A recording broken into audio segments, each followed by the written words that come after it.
Hey guys, it is Saturday and today we are up to Wisdom 19.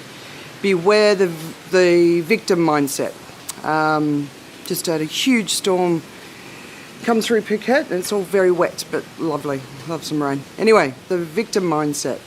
So I don't think I even had heard the concept of the victim mindset probably until I was well into my 30s. And when you start reading about it or looking into it, it's actually quite a deep psychological challenge that is often linked to abuse as a child, and there's sort of more like it's a real problem for many people, but for others it's a bit more of a lighter problem. So I'm talking about it more from the lighter angle.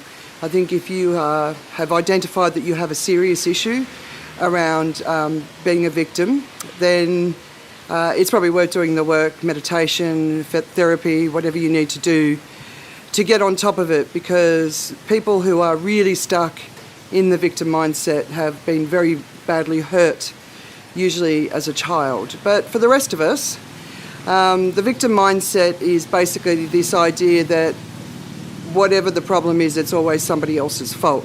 So we're not responsible when things aren't going well in our lives.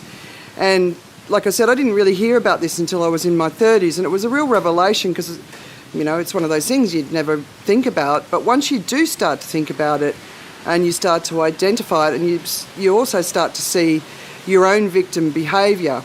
And, you know, when things aren't going well, it's very easy to blame the company you're working for or the people that are in your life.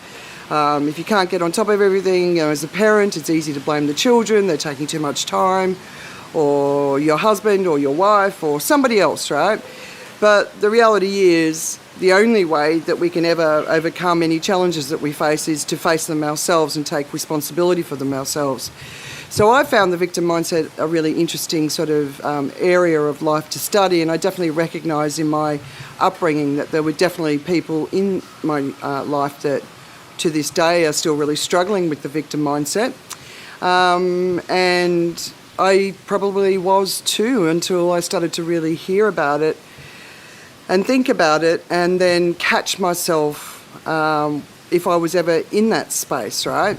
So anytime, and obviously this requires quite a deep level of self-awareness, but anytime I found myself blaming somebody or something for my circumstance, I was aware enough of those thoughts to be able to pounce on them and go, no, wait, that's not somebody or something else's fault, that's my fault. What can I do to change the situation so it can be what I want it to be?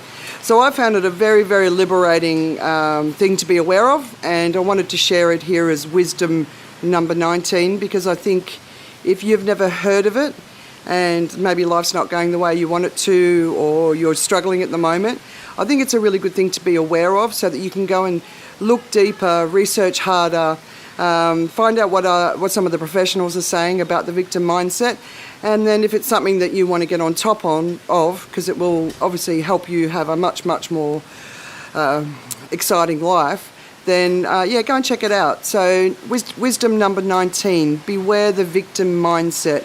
It's a very easy trap to get stuck into, and even when you are aware of it, is also something that you can keep falling back into pretty easily. So it's a good one. It's a good one to think about. Beware the victim mindset. Wisdom number 19. Have a great Saturday, everybody, and I will see you tomorrow.